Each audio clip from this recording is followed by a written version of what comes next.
दोस्तों नमस्कार। इस देश में लोकतंत्र की परिभाषा हो क्या, यह सवाल लगातार किया जा रहा है। इस देश के भीतर लोकतंत्र के साथ उस वोटर की पहचान क्या हो जो इस देश का नागरिक है, सवाल उसको लेकर भी है। इस देश के भीतर वोटर द्वारा चुने गए उनके अपने प्रतिनिधि जो संसद भवन तक पहुंच गए, उनकी जरूरत भी इस दौर में है या नहीं है। वो खुद अपने अस्तित्व की लड़ाई लड़ रहे हैं। इस देश के भीतर लोकतंत्र की रक्षा करने के लिए वो चुनाव आयोग हो या सुप्रीम कोर्ट हो, वो न्याय की परिभाषा हो या फिर इस देश में लोकतंत्र के पिलर के तौर पर मौजूद पूरी चुनावी प्रक्रिया है, सवाल हर बात को लेकर है।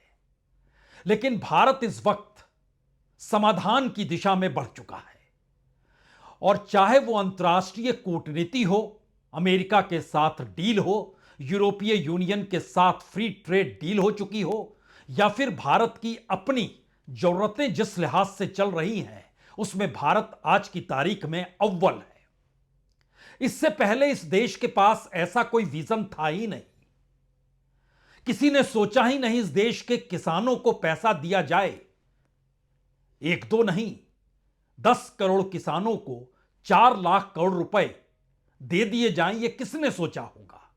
किसने सोचा था कि इस देश में 50 करोड़ लोगों को लगभग 33 लाख करोड़ रुपए बांट दिए जाएं और उसके जरिए वो अपने पैरों पर खड़े हो जाएंगे और फिर रोजगार का चिंतन मनन इस देश से काफूर हो जाएगा। किसने सोचा था। इस देश के भीतर डूबते हुए बैंकों को और बैंकों से कर्ज लेकर देश छोड़कर भागने वाले इस पैसे का हिसाब रख के आप क्या कीजिएगा। हम ही माफ कर देते हैं सब कुछ और बैंकों की किताब ठीक कर देते हैं और एक झटके में यह बताने से चूकेंगे नहीं कि दरअसल जो सारी गड़बड़ियां थी वो पहले हुआ करती थी, अब ऐसा कुछ भी नहीं होता है। यहां आप यह सवाल मत कीजिएगा तो क्या नेहरू का कोई मतलब नहीं, इंदिरा का कोई मतलब नहीं, किसी का कोई मतलब नहीं। सिर्फ मौजूदा वक्त की हकीकत समाधान के रास्ते निकल चुकी है। कौन कह रहा है इन बातों को और जिस ताकत और जिस शक्ति के साथ कर रहा है उसमें सुनने वाला कौन है। टेलीविजन स्क्रीन पर रेंगते हुए प्रधानमंत्री मोदी का भाषण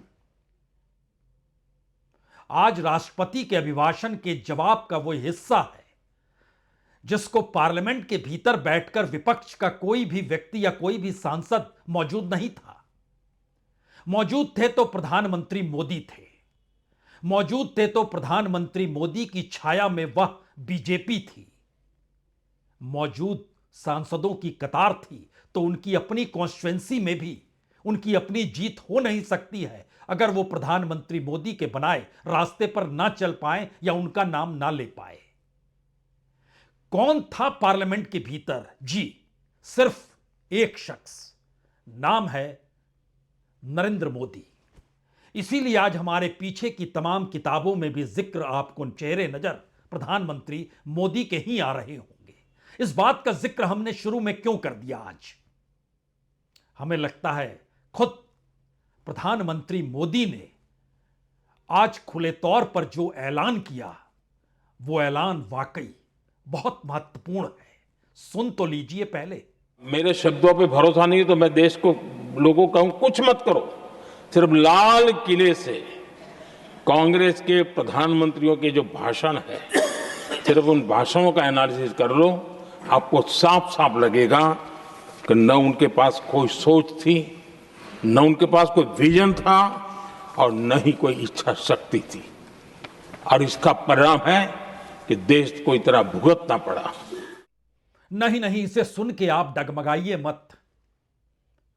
इससे पहले यानी 2014 से पहले इस देश में वोट बैंक की ही तो राजनीति होती थी जो 2014 के बाद बदल गई। 2014 के बाद तो पैसा आ गया, पूंजी आ गई, कॉरपोरेट आ गया, नेक्सस आ गया। इस देश की पूरी इकोनॉमिक पॉलिसी कॉरपोरेट के हिसाब से बनने चलने लगी। एक फाइनेंशियल स्ट्रक्चर खड़ा हो गया। वोट बैंक की राजनीति नहीं थी। आप किसे भी जिताएं, उसको कैसे साथ में खड़ा करना है, यह दरअसल मौजूदा वक्त का एक नया पॉलिटिकल फार्मूला निकल कर आया, जिसमें वोट बैंक की राजनीति नहीं थी, खुले तौर पर खरीद फरोख्त थी, खुले तौर पर पार्टियों को तोड़ना था, खुले तौर पर उसके बाद इलेक्शन कमीशन से लेकर सुप्रीम कोर्ट तक के भीतर जो आवाज निकलती वो सत्तानुकूल होनी चाहिए थी। इन तमाम परिस्थितियों में वोट बैंक की राजनीति नहीं, और जो ये सोचते हैं कि 1947 आजादी के बाद इस देश में किसी प्रधानमंत्री के पास कोई सोच थी इस देश को लेकर, कोई विजन था इस देश को लेकर, और कोई इच्छा शक्ति थी इस देश को गढ़ने को लेकर, तो ऐसा कुछ भी नहीं था। इसी बात का जिक्र तो मौजूदा प्रधानमंत्री ने आज राज्यसभा में किया। राज्यसभा में ऊपरी सदन है, निचले सदन में तो कुछ हुआ ही नहीं। जहां इस देश के वोटरों द्वारा चुने गए प्रतिनिधि जिस लोकसभा में पहुंचते हैं, वहां प्रधानमंत्री अगर पहुंच जाते तो प्रधानमंत्री की जान पर खतरा आ सकता था। यानी पार्लियामेंट के भीतर प्रधानमंत्री नहीं होता है, पार्लियामेंट के भीतर सदन का नेता होता है और प्रतिपक्ष का नेता होता है। हर कोई सांसद है, अपनी अपनी कॉन्स्टिट्यूएंसी से चुनकर सभी पार्लियामेंट के भीतर पहुंचते हैं। तो क्या इस देश के भीतर पहली बार एक पार्लियामेंट्री ही दूसरी पार्लियामेंट नहीं बल्कि एक पार्लियामेंट्री दूसरी तरफ प्रधानमंत्री की जान पर बन आने की परिस्थितियों को पैदा कर चुका है? क्या वाकई इतनी खतरनाक स्थिति आ गई है? क्योंकि एक तरफ राज्यसभा में प्रधानमंत्री ने जो आज कहा उसका कच्चा चिट्ठा हम आपको बताएं, उससे पहले दूसरी हकीकत तो यह भी है कि इसी संसद के भीतर निचले सदन में यानी लोकसभा में प्रधानमंत्री कल भाषण क्यों नहीं देने आए। यानी राष्ट्रपति के अभिभाषण पर जो आखिरी भाषण होता है वो नहीं हुआ। आखिरी क्या, पहला भाषण भी तो नहीं हुआ जो कि राहुल गांधी को देना था, जो विपक्ष के नेता हैं। वो बोलने जब जब खड़े हुए रोक दिया गया, स्पीकर ने रोक दिया, एक बार रोका, दो बार रोका, तीन बार रोका, अगले दिन एक बार रोका, दो बार रोका, तीन बार रोका, तीसरे दिन एक बार रोका, फिर चीजें गायब होती चली गई और एक झटके में बताया गया कि अब प्रधानमंत्री भाषण देने नहीं आएंगे। 2004 में मनमोहन सिंह के साथ ऐसा हुआ था। राष्ट्रपति के अभिभाषण पर वो अपनी बात रख नहीं पाए थे, वो प्रधानमंत्री थे। इस वक्त तो ना विपक्ष का नेता ना प्रधानमंत्री, लेकिन प्रधानमंत्री राज्यसभा में क्या कुछ कह गए उससे पहले हमें लगता है जो स्पीकर लगातार रोकते चले जा रहे थे प्रतिपक्ष के नेता को, उन्होंने ही आज जानकारी दी कि दरअसल प्रधानमंत्री क्यों नहीं आए। शायद आजाद भारत के इतिहास में यह पहला मौका होगा जब प्रधानमंत्री को जान का खतरा, आहत होने का खतरा किसी दूसरे से नहीं बल्कि इस देश में विपक्ष के सांसदों से है, और सांसदों में भी महिला सांसद। मेरे पास पुख्ता ऐसी जानकारी आई कि कांग्रेस पार्टी के कई सदस्य माननीय प्रधानमंत्री जी के आसन पर पहुंचकर कोई भी अप्रत्याशित घटना कर सकते थे।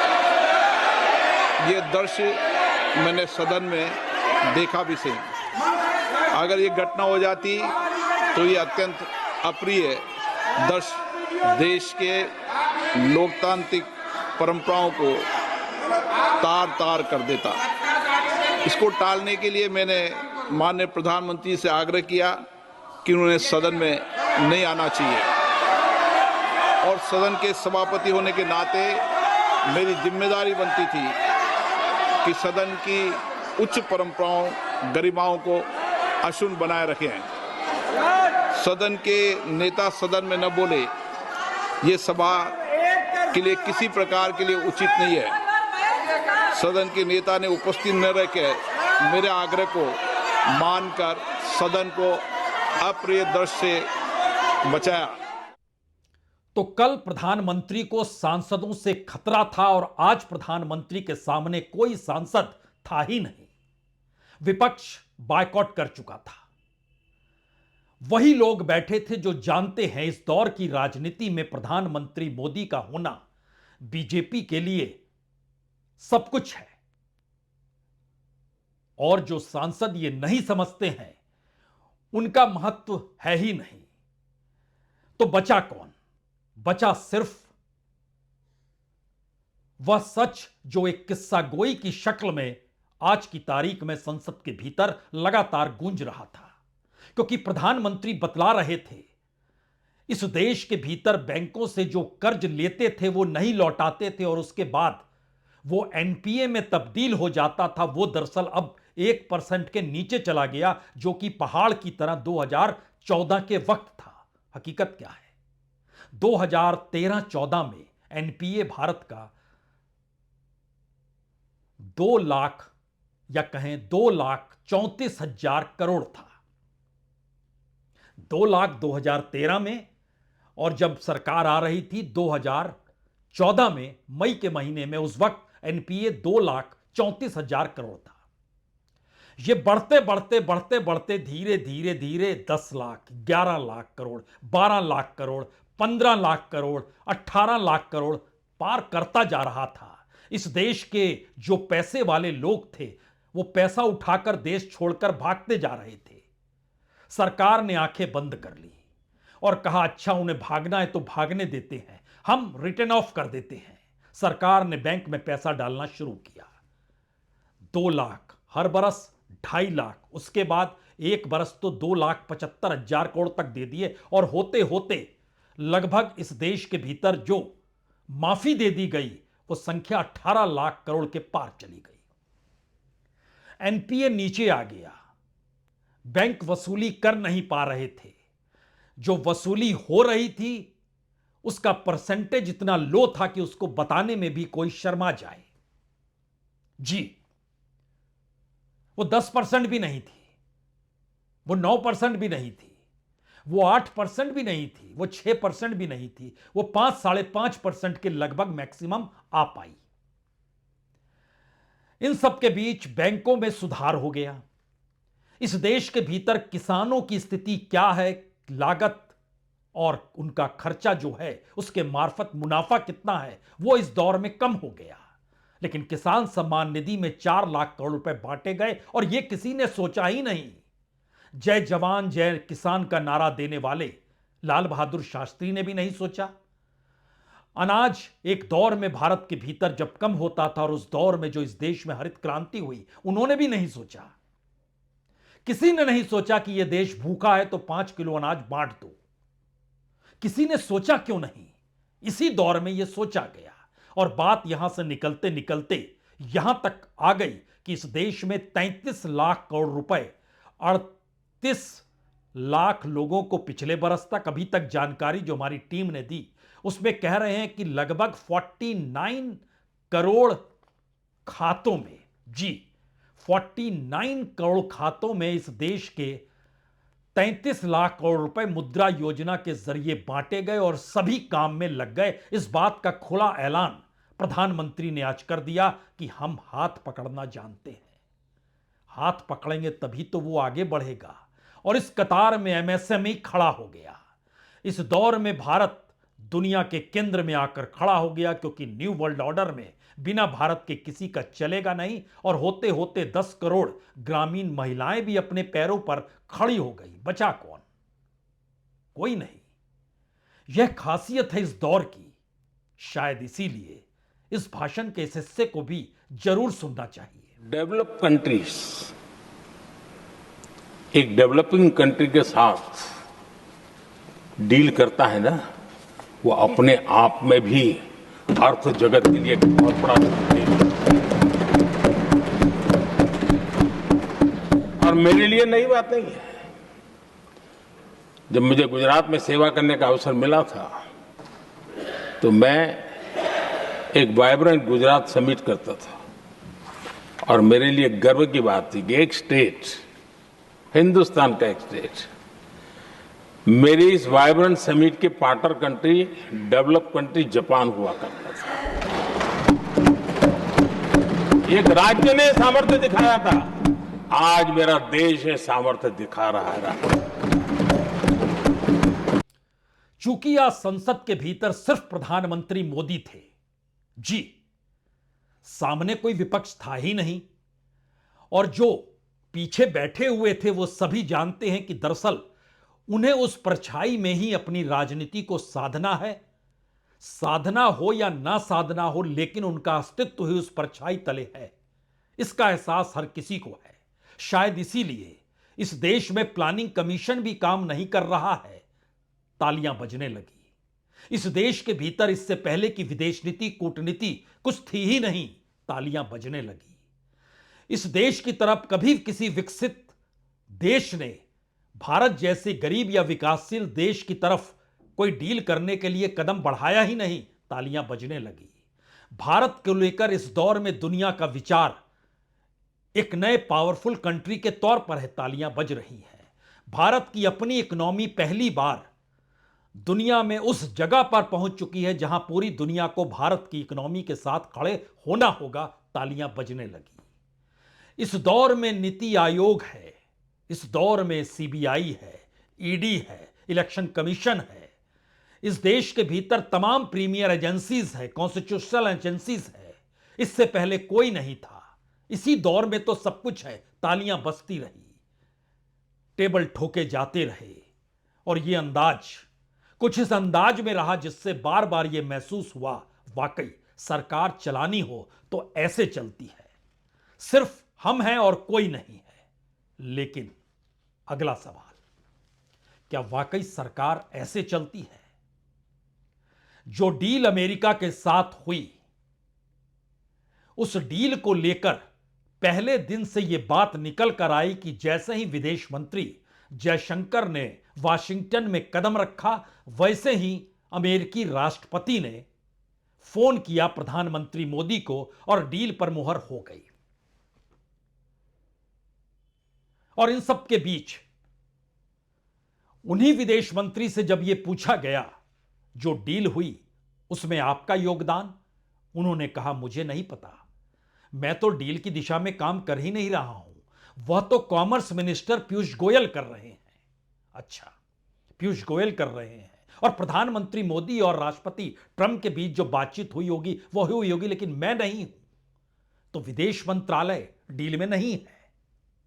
लेकिन उसी विदेश मंत्रालय के प्रवक्ता आज सामने आते हैं और कहते हैं कि देखिए, दुनिया के कई देशों से हम कच्चा तेल खरीदते हैं, यानी एनर्जी के क्षेत्र में हम उस हर देश के दिशा में जाते हैं। यह विविधता हमारे साथ है क्योंकि हमारी जरूरतें कुछ हैं, उसे हम पहले पूरा करेंगे, और 140 करोड़ लोगों का हित साधना ही मौजूदा वक्त की जरूरत है, और प्रधानमंत्री मोदी उसी दिशा में सोचते हैं।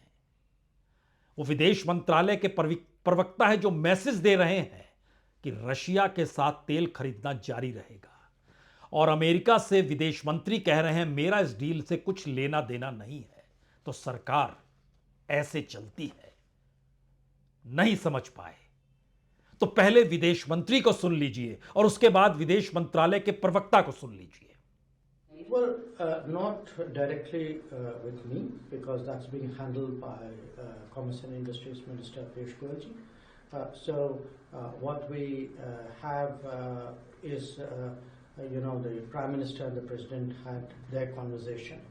There were some announcements which came out of it. Thereafter, I think there's a detailing of the trade negotiations, which is sort of underway as we speak. That's really where things are. It's hard for me to say because I think the Commerce Minister would know that better, because he is the person who's actually engaging USTR, Jimson Green on this. ऊर्जा आपूर्ति के संबंध में भारत ने कई मौकों पर सार्वजनिक रूप से कहा है कि 140 करोड़ भारतीयों का हित, उनकी ऊर्जा सुरक्षा सुनिश्चित करना हमारी सरकार की सर्वोच्च प्राथमिकता है। इस लक्ष्य को प्राप्त करने के लिए बाजार स्थितियों और बदलते अंतर्राष्ट्रीय घटनाक्रमों के अनुरूप अपनी ऊर्जा स्रोतों में विविधता लाना हमारी रणनीति का मूल आधार है।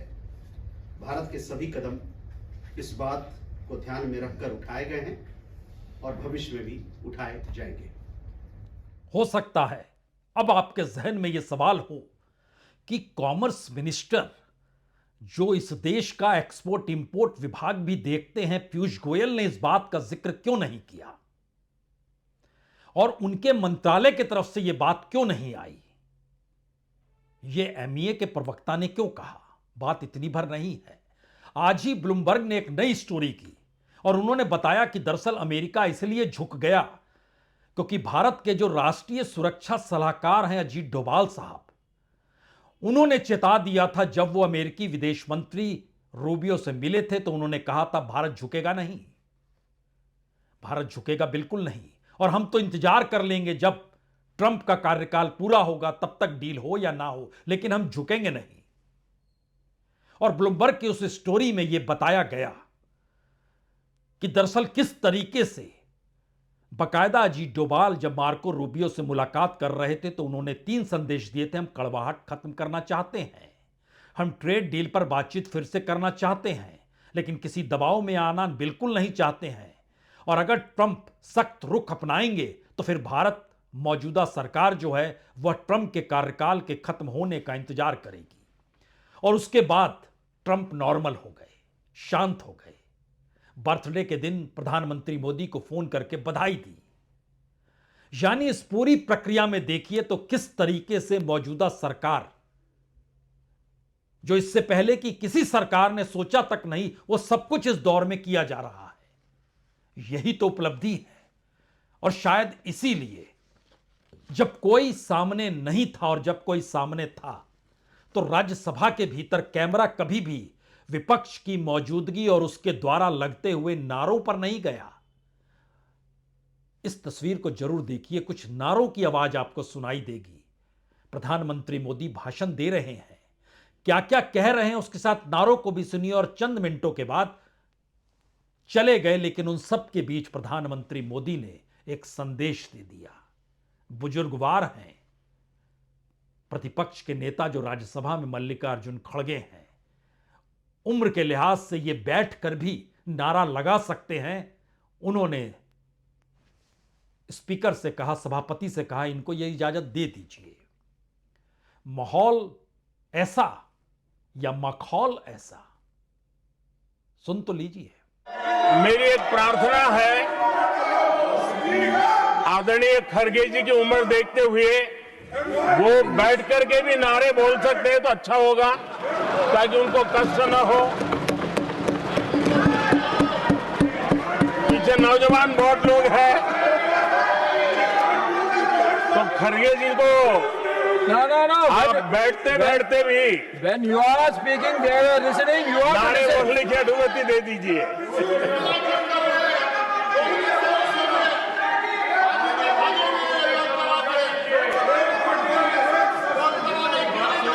आदरणीय सभापति जी, राष्ट्रपति जी ने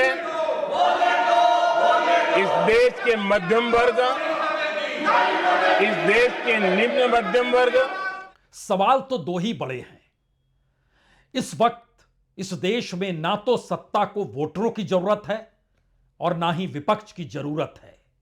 यानी जो विपक्ष यह सोचता है कि वह चुनकर आएगा, उसके बाद अपनी आवाज उठाएगा, आवाज उठाकर सरकार पर दबाव बनाएगा, और दबाव बनाने के बाद उसकी जो सोच है इस देश को लेकर या अपनी कॉन्स्टिट्यूएंसी को लेकर, वह पूरी हो जाएगी। अब यह बकवास है, इसका कोई मतलब नहीं है। तो वोटर से लेकर सांसद तक खारिज हो गए। दूसरी परिस्थिति कौन सी है? दूसरी परिस्थिति है कि जब हम कहें तो हर कोई उसे सुने। यानी इस देश में बीते 11 वर्षों से प्रधानमंत्री मोदी ने कोई प्रेस कॉन्फ्रेंस नहीं की, किसी पत्रकार ने उनसे सवाल नहीं किया। उसको तो भूल जाइए। अब हम ना नारे सुनना चाहते हैं, ना आपके विरोध को सहना चाहते हैं, चाहे आप हमारे समकक्ष सांसद ही क्यों ना हो। हमें उसकी भी जरूरत नहीं। परिस्थितियां कितनी नाजुक कैसे होंगी कि मुख्यमंत्री को सुप्रीम कोर्ट में वकील की वेशभूषा में जाकर अपने राज्य की वकालत करनी होगी। यह नजारा भी कल हर किसी ने देख लिया जब ममता बनर्जी सुप्रीम कोर्ट पहुंची, कुछ इस तर्ज पर पहुंची। Sir, the problem is always our lawyers fight for the case and they're fighting from the beginning. We are also. But sir, when everything is finished, when we are not getting justice, when justice is crying behind the door, I quote Rabindranath Tagore, then we thought that we are not getting justice anywhere. लेकिन इन दो सवालों के आगे का सच क्या है? सच यह है कि इस देश के भीतर 4 लाख करोड़ रुपए किसान सम्मान निधि के तहत बांट दिए गए हों, बावजूद इसके इस देश में किसानों की आय जो है वह 2014 की तुलना में इतनी बढ़ी कि महंगाई की तुलना में वो बढ़ी हुई आय एक बार फिर से कम हो गई। गजब की जादूगरी है। जो इन्फ्लेशन है, जो ट्रैक्टर का खर्चा है, जो बीज है, जो खाद है, जो मंडी तक पहुंचने का रास्ता है, जो भी साधन है, जिस भी लिहाज से साधन है, उसने 2014 में जो कमाई थी उसमें लगभग 18% की कमी ला दी। इस देश के भीतर जो मुद्रा योजना के तहत युवकों को पैसा दिया गया, महिलाओं को पैसा दिया गया, जो लगभग 33 लाख करोड़ है और लगभग 50 करोड़ लोगों के खातों में गया है, वो कौन से लोग हैं इसको खोज पाना वाकई बहुत मुश्किल हो गया है। एक आग्रह है प्रधानमंत्री से कम मुद्रा योजना की साइट पर सभी का नाम और खाता नंबर तो लिख दें, राज्यों की जानकारी तो दे दें जिससे लोग पता लगा पाएं। वहां पर आपको छिटपुट वीडियो मिल जाएंगे और वो वीडियो देख के आप शर्मा जाएंगे, बोलेंगे अच्छा ये हालम है। इन सब के बीच जो एनपीए की स्थिति है, आज भी जो एनपीए लगातार बैंकों पर बढ़ रहा है, उनकी वसूली क्या है, सरकार अभी भी रिटर्न ऑफ क्यों कर रही है, और बैंकों का डिविडेंड जिस रूप से आरबीआई के जरिए सरकार के पास जा रहा है वह भी एक गजब कहानी है। और डूबते हुए पीएसयूज की कहानी का जिक्र भी आज प्रधानमंत्री मोदी ने यह कह दिया कि तब बीमार होते थे। इस देश की इकोनॉमी कैसे डगमगाई।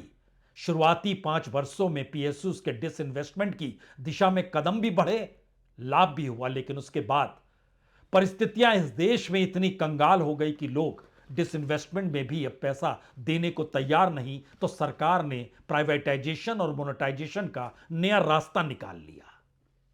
परिस्थिति तो यह भी आ गई इस देश में जो काम सीएजी का है, तमाम मंत्रालयों के कच्चे चिट्ठे पर निगरानी रखते हुए किसी सीए की तर्ज पर उसे बताना है कहां गड़बड़ी हुई, उसने भी अपनी फाइल बंद कर दी।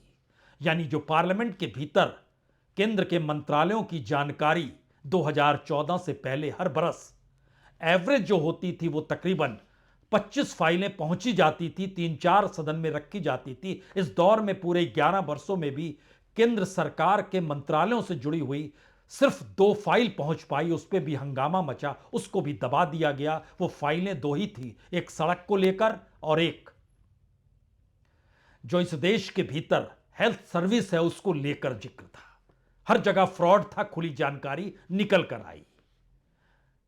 सब कुछ अनुकूल है क्योंकि अब लोकसभा में प्रधानमंत्री की जान को खतरा था, नहीं बोले।